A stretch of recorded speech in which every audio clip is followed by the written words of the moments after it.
Hello friends, welcome to దేవాంష్క stories. వాళ్ళు ఇప్పుడు మీరు వినబోతుంది మన నుంచి దరిచేరు మా చెల్లి స్టోరీలో 117వ భాగం. హర్షిత్ ఒక రకమైన షాక్లో, అసలు ఇలా ఎలా సాధ్యం? ఇంతవరకు కంపెనీలో ఉండి మావయ్య, డాడీ ఎవరూ తనని ఎందుకు గుర్తించలేదు అనుకుంటూ తన గుండె మీద చేయి వేసుకొని హీరోయిన్ కళ్ళ వైపు చూస్తూ, ఆ కళ్ళు ఖచ్చితంగా నాకు బాగా తెలిసినవే. ఇందులో నాకు 1% కూడా అపనమ్మకం లేదు. ఖచ్చితంగా అవే. ఒక్కసారి ఫేస్ చూడాలని ఉంది. ఆ కళ్ళు చూసినప్పటి నుంచి నా మనసు నా మాట వినకుండా వాటి వైపు చూడమని పోరు పెడుతూ ఉంది. ఇలా నాకెప్పుడూ అనిపించలేదు. ఫస్ట్ టైం ఇక్కడికి వచ్చాక ఈ గుండె స్పీడ్‌గా కొట్టుకోవటం, ఆ కళ్ళ వైపు చూస్తూ మైమర్చిపోయి చూడటం జరుగుతుంది. ఏది ఏమైనా సరే ఈ అమ్మాయి గురించి ఖచ్చితంగా అన్ని డీటెయిల్స్ తెలుసుకోవాలి అని అనుకుంటూ ఉండగానే హీరోయిన్ గారు కరోనా వల్ల మొహానికి మాస్క్ వేసుకొని ఉన్నారు. అందువల్లే హీరో గారికి ఓన్లీ హీరోయిన్ కళ్ళు మాత్రమే కనిపించి వాటికి అట్రాక్ట్ అయిపోయారు. ఆర్యన్ వాళ్ళు అందరికీ హర్షిత్‌లని పరిచయం చేసి వాళ్ళని మాట్లాడమని అడగగానే హర్షిత్ అందరికీ ముందుగా గుడ్ మార్నింగ్ విష్ చేసి తన గురించి చెప్పి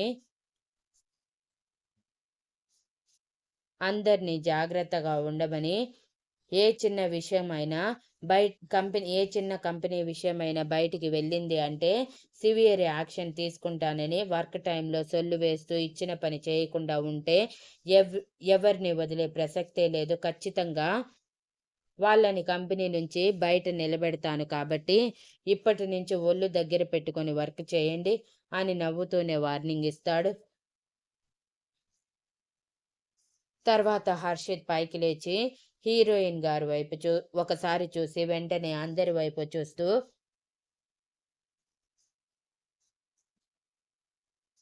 చిన్న చిరునవ్వుతో good morning everyone. I'm glad to take this position of CEO of this company. నేను చాలా హ్యాపీగా ఉన్నాను ఈ పదవి స్వీకరించినందుకు. కానీ ఈ పదవికి నేను సూటబుల్‌నో కాదో తెలుసుకోవాలి కదా! అందుకే ముందుగా ఒక ప్రాజెక్ట్ తీసుకొని అది సక్సెస్‌ఫుల్‌గా కంప్లీట్ చేసి నేనేంటో ప్రూవ్ చేసుకొని, నేను ఈ పదవికి న్యాయం చేయగలనని నాకు నేను నమ్మకం కలిగించుకుంటాను. అప్పుడు ఎవరికీ నన్ను క్వెషన్ చేసే రైట్ లేకుండా పోతుంది. నేను ఒక ప్రాజెక్ట్ తీసుకొని, అందులో కొంతమంది ఎఫిషియెంట్ వర్కర్స్‌ని తీసుకొని, నేను కూడా వాళ్ళతో ఇన్వాల్వ్ అయ్యి ప్రాజెక్ట్ ఫినిష్ చేసి సక్సెస్ చేయాలి అనుకుంటున్నాను.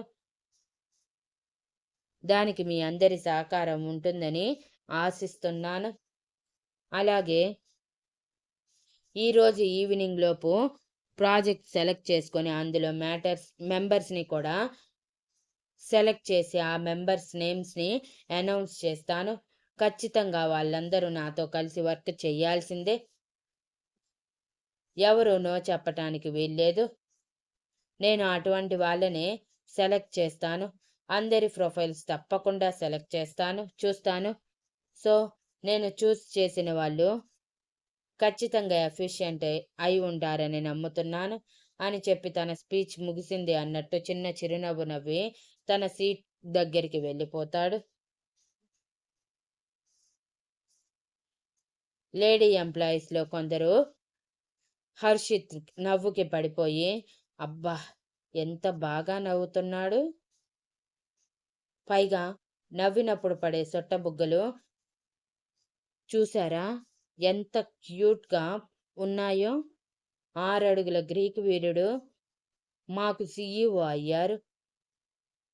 హర్షిత్ సార్ సేమ్ ఒకేలా ఉన్నారు. కాకపోతే హర్షిత్ సార్ నవ్వినప్పుడు సొట్టబుగ్గలు పడితే హర్షిత్ సార్ నవ్వినప్పుడు అవి ఉండవు అని అనుకుంటూ కన్నార్పకుండా చూస్తూ హర్షిత్ చెప్పినవన్నీ చెవుల వరకు వెళ్ళిన మెదడులోకి పోనంత ఇంటెన్స్‌గా హర్షిత్ అందాన్ని తినేసేలా చూస్తూ ఉంటారు.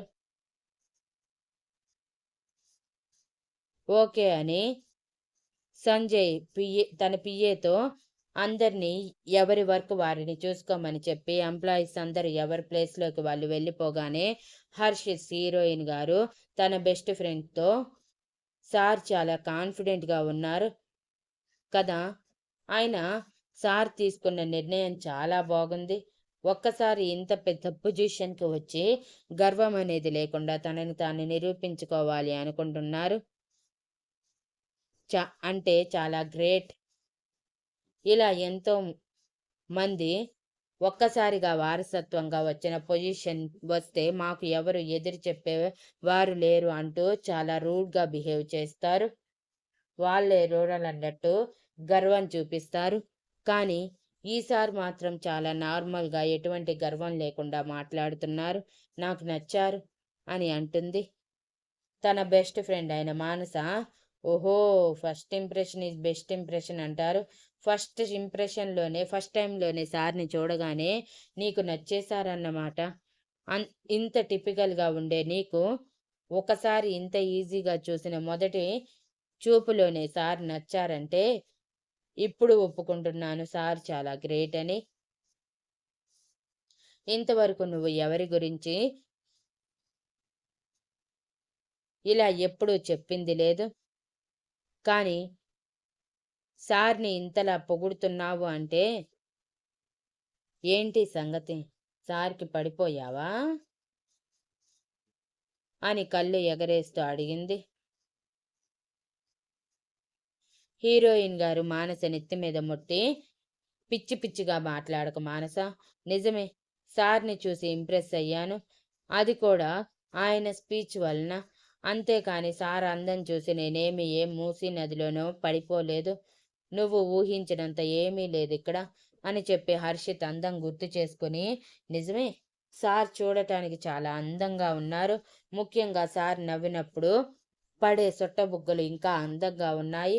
అలాగని చూడగానే పడిపోతామా ఏంటి? మన లైఫ్‌లో ఒకరంటూ రాసిపెట్టి ఉంటారు. అది వాళ్ళు వచ్చినప్పుడు మన మనసు మనకి తెలియకుండానే సంకేతం ఇస్తుంది. అప్పుడు మన సోల్‌మేట్ మనకి ఎవరు అనేది అర్థమవుతుంది. అప్పటి వరకు నా దగ్గర ఇలాంటి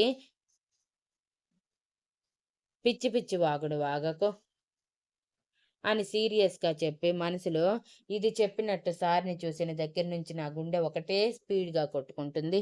పైగా మనసంతా ఏదో అలజడిగా ఉంది. దీని దీనిని ఏమంటారో తెలియదు కానీ, నేను మాత్రం పిచ్చి పిచ్చి పనులు చేసి నా కుటుంబానికి చెడ్డ పేరు తీసుకురాలేను.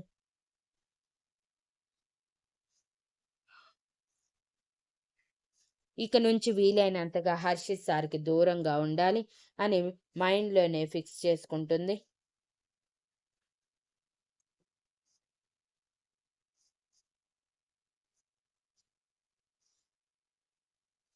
మానస మాట్లాడుతూ, ఓకే. ఓకే తల్లీ. అయినా నీకంత ఈజీగా ఎవరూ నచ్చరులే. కాలేజ్‌లో ఎంతమంది ప్రపోజ్ చేసినా సున్నితంగా రిజెక్ట్ చేశావు.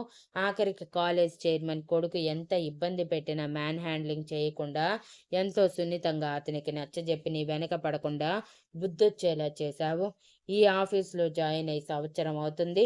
ఈ సంవత్సరంలో నీ వెనక ఎంతమంది పడలేదు, నువ్వు ఎంతమందిని రిజెక్ట్ చేయలేదు.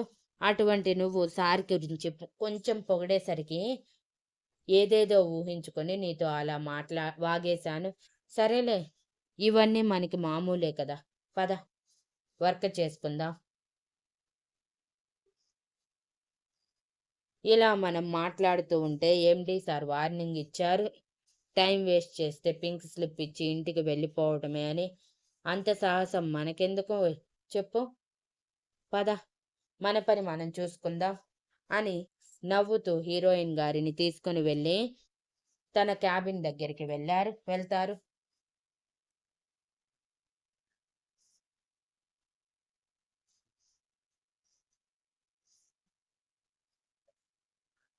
ఆర్యన్, హర్షిత్, సంజయ్, రిత్విక్ వాళ్ళు ముందుగా హర్షిత్ క్యాబిన్‌కి వెళ్ళి హర్షిత్‌ని ఆర్యన్ స్వయంగా సీఈఓ సీట్‌లో కూర్చోబెట్టి, ఇక నుంచి కంపెనీ బాధ్యత నీదే. ఏమైనా సలహాలు, సూచనలు కావాలి అంటే మమ్మల్ని సంప్రదించండి. మాకు మీ మీద ఎంతో నమ్మకం ఉంది. ఈ కంపెనీని మేము తీసుకువచ్చిన పొజిషన్ కన్నా ఇంకా అందరికీ తెలిసేలా టాప్ పొజిషన్‌కి తీసుకువస్తారని ఆశిస్తున్నాము. జాగ్రత్తగా అన్ని మెళకువలు నేర్చుకుంటూ ఏ డెసిషన్ అయినా 1కి 10 సార్లు ఆలోచించి తీసుకోండి.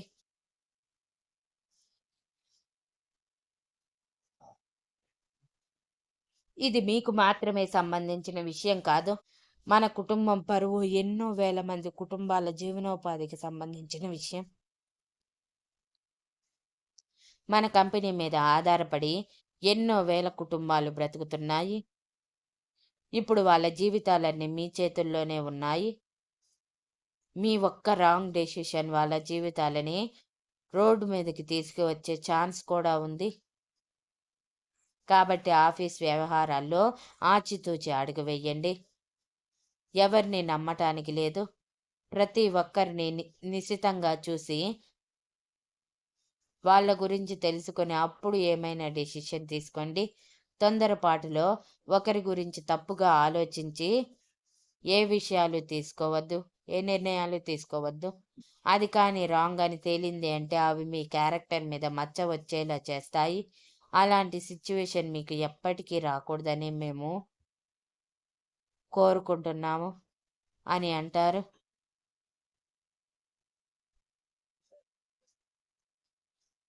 Thank you for listening and please like, share, comment and subscribe.